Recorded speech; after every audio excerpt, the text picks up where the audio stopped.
இன்றைக்கி நம்ம ஒரு saree பார்க்க போகிறோம். இதே saree தான் பார்க்க போகிறோம். இதே மாதிரி மாடலில் டிஃப்ரெண்ட் கலர்ஸில் இருக்குது. பார்க்கலாமா? ஃபர்ஸ்ட் பியூட்டிஃபுல்லான பிங்க் கலரில் உங்களுக்கு வந்துக்கும். செப்பரேட் ப்ளவுஸ் கான்செப்ட் இல்லை.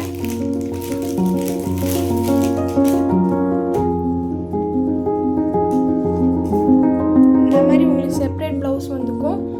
ஸோ ஃபுல்லி ஒர்க் ப்ளவுஸாக தான் இருக்க போகுது. ஃபுல்லி ஒர்க் ப்ளவுஸ் அழகாக வந்துக்கும். சாரீ கான்ட்ராஸ்டிங்கான ப்ளவுஸ் வந்துக்கும் உங்களுக்கு. ஸோ கோல்டன் கலர் இதில் ஃபாயில் பிரிண்ட் வச்சு அழகாக வந்துக்கும். ஜார்ஜன் மெட்டீரியல் இது. ஸோ நான் உங்களுக்கு ஓப்பன் பண்ணி காமிக்கிறேன். ஸோ அழகாக ஜாலர் வச்சு வந்திருக்கும்.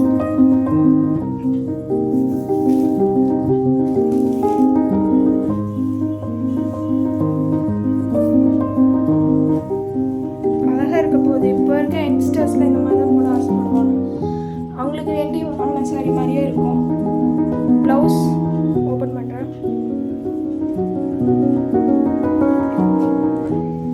அழகாக ஒர்க் ப்ளவுஸ்.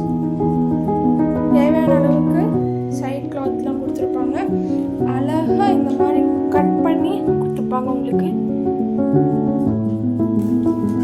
இதுலேயே நம்ம கிட்ட நிறைய டிஃப்ரெண்ட் கலர்ஸில் இருக்குது.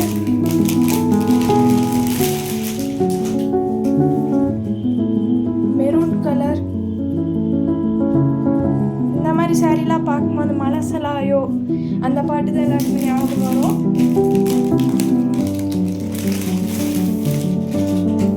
அதில் ப்ளூ கலர் இருக்கு. ஸோ இதில் பச்சை ஒன்றும் டார்க் ப்ளூ அதெல்லாமே இருந்துச்சு. ஆனால் நீங்கள் வந்து எல்லா கலருமே தான் இருந்துச்சு. ஸோ இதெல்லாம் இப்போ இருக்கிற ரீசெண்டான கலர்ஸ் தான். தயவுசெய்து வாங்கிக்கோங்க. இது ரேட் வந்து பார்த்தீங்கன்னா 450 ப்ளஸ் ஷிப்பிங் சார்ஜோட. ஷிப்பிங் சார்ஜ் வந்து செப்பரேட்டாக வரும். ஆனால் ரேட் வந்து 450. மிஸ் பண்ணிடாதீங்க. அழகான ஒர்க் ப்ளவுஸோட ஒரு ஃபாயிலர் பிரிண்ட் போட்ட சாரீ. வாங்க, மிஸ் பண்ணிடாதீங்க. ஸோ இது ஃப்ரம் ஓம் முருகன் டெக்ஸ்ட்.